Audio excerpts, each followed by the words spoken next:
নমস্কাৰ, মই আবুল হুছেইন আৰু আপোনালোকে চাবলৈ আৰম্ভ কৰিছে ঈশান নিউজ।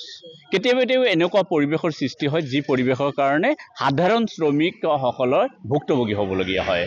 যদি নামনি অসমৰ পৰা সেই পৰিৱেশৰ সৃষ্টি কৰি দিয়া যায় তেতিয়াহ'লে উজনি অসমৰ কিছু দল সংগঠনৰ ৰোষৰ বলি হয় নামনিৰ পৰা উজনিত যোৱা শ্ৰমিকসকলে, কাম কৰিবলৈ যোৱা শ্ৰমিকসকলে। মিয়া মঞ্চ নামৰ এটা সংগঠন, যি সংগঠনৰ স্বয়ম্ভু নেতা হিচাপে পৰিচিত হৈছে জেহেৰুল ইছলাম। আৰু জেহেৰুল ইছলামে নামনি অসমৰ মুছলমান বাংলাভাষী মুছলমানসকলক, বিশেষকৈ এই মুছলমানসকলক তেওঁ খিলঞ্জীয়াৰ মিয়া জনগোষ্ঠী আৰু খিলঞ্জীয়াৰ দাবী কৰিছে। আৰু এই দাবী কিমান যুক্তিসংগত, আৰু এই দাবী কৰাৰ পাছতে আমি দেখিবলৈ পাইছোঁ যে উজনি অসমৰ কিছু দল সংগঠনৰ নেতাসকলে এই দাবীক প্ৰত্যাহ্বান জনাইছে আৰু তেওঁলোকক আচলতে একেচাতে বিদেশী, বাংলাদেশী আৰু চোলা, তেওঁলোকৰ গাৰ পৰা চোলা খুলিলে কাটা তাৰৰ দাগ ওলাব বুলিও এই নেতাসকলে ক'ব বিচাৰে। কিন্তু ইয়াত প্ৰশ্ন হৈছে যে এটা জেহেৰুল ইছলামৰ দৰে এগৰাকী ক'বলৈ গ'লে কেতিয়াও কোনেও নাম নজনা, নাম নুশুনা, নিজকে স্বয়ম্ভু নেতা দাবী কৰা এগৰাকী ব্যক্তিৰ কাৰণে গোটেই নামনি অসমৰ মুছলমানসকলক সাঙুৰি কথা কোৱাটো কিমান যুক্তিসংগত, বা এই ক্ষেত্ৰত আমি কিছু মন্তব্যলৈ যত্ন কৰিম। ৰাজনীতিস্ফুৰিয়া দ্ৰাবিড়িয়ান পৰিষদৰ সভাপতি, লেখক, বুৰঞ্জীৰ চৰ্চাবিদ এছাক আলী দেৱানৰ পৰা। দেৱান ডাঙৰীয়া, ঈশান নিউজলৈ আপোনাক স্বাগতম জনাইছোঁ। ধন্যবাদ আপোনালোকৰ ঈশান নিউজত। অসম মিয়া মঞ্চ নামৰ এটা পাবত গজা সংগঠন বুলি আমি ক'ব বিচাৰিম। সেই পাবত গজা সংগঠনৰ স্বয়ম্ভু নেতা জেহেৰুল ইছলাম, সম্পাদক বুলি কৈছে অসম মিয়া মঞ্চৰ। সেই জেহেৰুল ইছলামে মিয়া জনগোষ্ঠী দাবী কৰিছে, কাক লৈ কৰিছে, আৰু সেই মিয়া জনগোষ্ঠীক খিলঞ্জীয়াৰ দাবী কৰিছে। এই যুক্তি ক'ত আছে, কি ক'ব আপুনি? খিলঞ্জীয়া অসমত কোনেও নহয় একচেপ্ট বাঙালীৰ বাহিৰে, আৰু ট্ৰাইবেলে দাবী কৰিব পাৰে, কাৰণ তেওঁলোকে খ্ৰীষ্টাব্দ ৩য় শতিকাত ইয়াত আহিছে। আহি তেওঁলোকে প্ৰাগজ্যোতিষ কামৰূপত আহি সোমাইছে। তাৰো ৪৩০০ বছৰ আগৰ পৰা বাঙালী মুছলমানে পূৰ্বপুৰুষ গংগাৰীদিসকলে শাসন কৰি আছে। এইবিলাক নাজানে, এইবিলাক অদ্ভুত ল'ৰা, এইবিলাক সাহিত্য ইতিহাসৰ নামত এটা উদ্ভণ্ডালি কৰাৰ ল'ৰা। এইবিলাকৰ কথাত গুৰুত্ব দিব নালাগে। বাঙালী মুছলমান সমাজে নিজকে চিনিব, নিজৰ আইডেণ্টিফাই নিজে কৰিব। এইবিলাক ল'ৰাৰ কথা একো আহে নাযায়। আৰু ময়ো এইটো অভিমত, কি অভিমত দিম, আমি খিলঞ্জীয়া নহয়, বাঙালী মুছলমান, বাঙালী হিন্দু, এইবিলাক ভূমিপুত্ৰ। এতিয়া কেনেকৈ হ'ব এতিয়া খিলঞ্জীয়া? খিলঞ্জীয়া বহুত তলৰ কথা, এইটো ভূমিপুত্ৰ, চন অফ চয়েল মানুহ। এইবিলাক দেশ কেনেকৈ বিভাজন হৈছে, কেনেকৈ দেশ গঠন হৈছে, অসম কেনেকৈ গঠন হ'ল, ইণ্ডিয়া কেনেকৈ গঠন হ'ল, এইটো এই জেহেৰুল ইছলামে বুজে নেকি? তাৰ কথাত আমি কি প্ৰতিক্ৰিয়া কৰিম?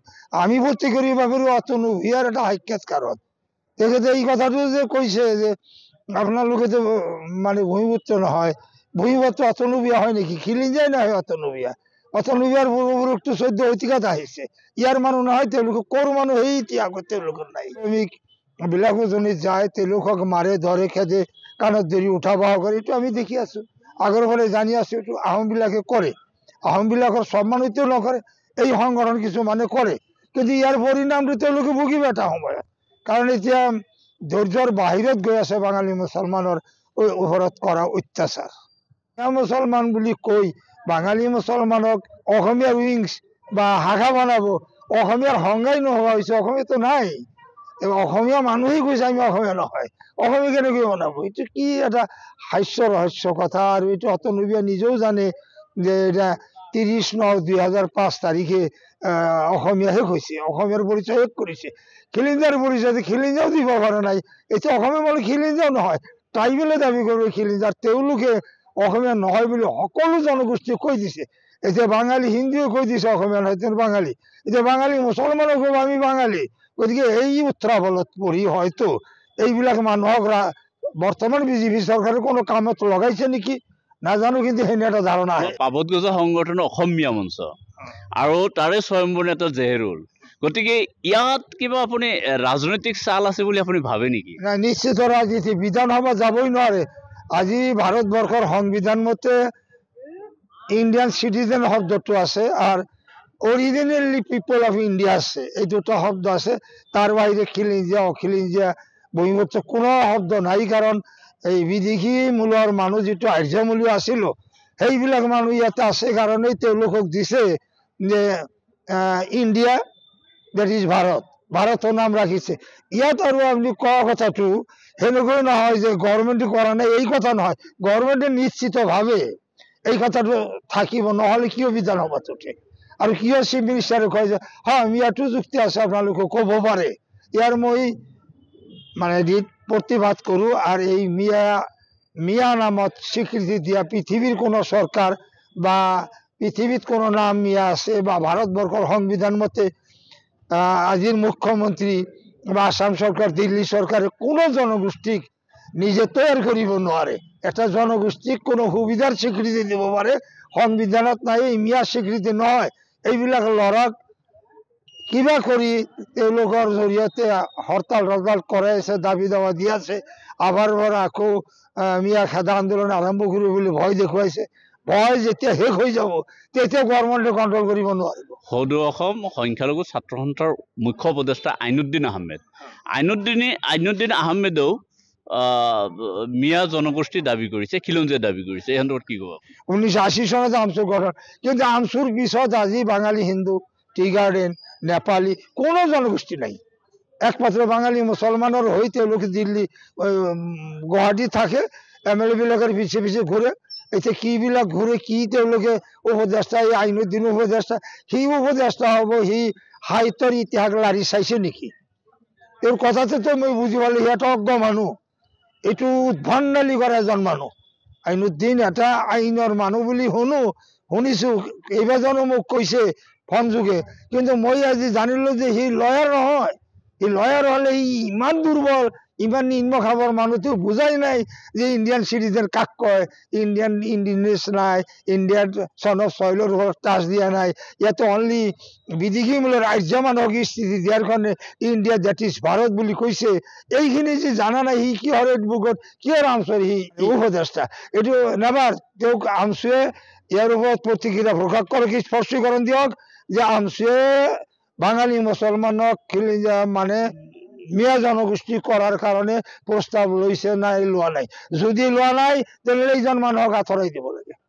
এই পদত ৰাখিলে আমচুৰ লগত আমাৰ ৰাইজৰ সংঘৰ্ষ আৰম্ভ হ'ব। এতিয়া অসম মিয়া মঞ্চ, এই সংগঠনৰ নাম কেতিয়াবা শুনিছিল নেকি আপুনি? 15-20 বছৰ আগত শুনিছিলো। সেইটোৰ প্ৰেচিডেণ্ট আছিল মিয়া অসমীয়া পৰিষদ, এইটো প্ৰেচিডেণ্ট আছিল ই মানে গিয়াজুদ্দিন। এইটোৱেই মই এই মাত্ৰ শুনিলো যে মিয়া মঞ্চ এইবাৰ শুনিলো।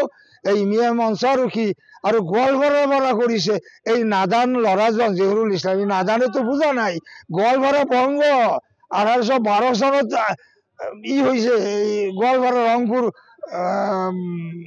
বাংলাদেশৰ ৰংপুৰ ডিষ্ট্ৰিক্টৰ ভাগ কৰি ৰাজ্য বনাইছে, জিলা বনাইছে।